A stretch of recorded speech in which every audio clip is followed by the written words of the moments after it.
বিশ্বনবী মুহাম্মদুর রাসূলুল্লাহ সাল্লাল্লাহু আলাইহি ওয়াসাল্লাম ইরশাদ করেন, যে ব্যক্তি সকালবেলা তিনবার তেলাওয়াত করবে আউযু বিল্লাহিস সামিউল আলিম মিনাশ শাইতানির রাজিম, এরপরে সূরা হাশরের শেষ তিনটি আয়াত তেলাওয়াত করবে, রব্বুল আলামিন ওই ব্যক্তির জন্য ৭০,০০০ ফেরেশতা নিয়োগ দিবেন যারা সারা দিন ওই লোকের জন্য মাগফিরাতের দোয়া করবে।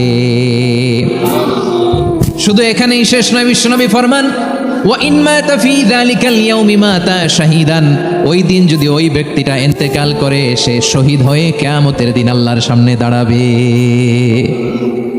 সকালবেলা যদি পড়েন তিনবার আউযু বিল্লাহিস সামিউল আলিম মিনাশ শাইতানির রাজিম তিনবার পড়ে সূরা হাশরের শেষ তিন আয়াত যদি তেলাওয়াত করেন, তাহলে আপনার জন্য আল্লাহ তাআলা ৭০,০০০ ফেরেশতা নিয়োগ করবে, সারা দিন তারা আপনার জন্য মাগফিরাতের দোয়া করবে। আর ওই দিন ইন্তেকাল করলে আল্লাহ তাআলা শহীদ হিসেবে আপনাকে কিয়ামতের দিন দাঁড় করাবে। সুবহানাল্লাহ, এত আস্তে। আবার সন্ধ্যাবেলায় যদি পড়েন, সারা রাতের জন্য ৭০,০০০ ফেরেশতা মাগফিরাতের দোয়া করবে, ওই রাতে মারা গেলে শাহাদাতের মৃত্যু নসিব হয়ে যাবে।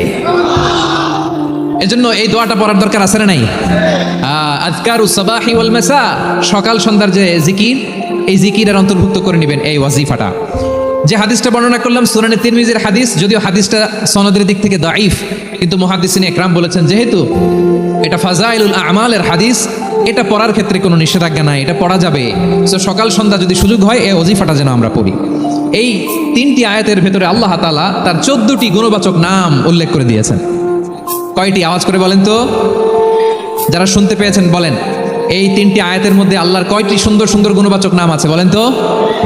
কয়টি? সবাই বলেন কয়টি? 14টি গুণবাচক নাম, চমৎকার চমৎকার নাম।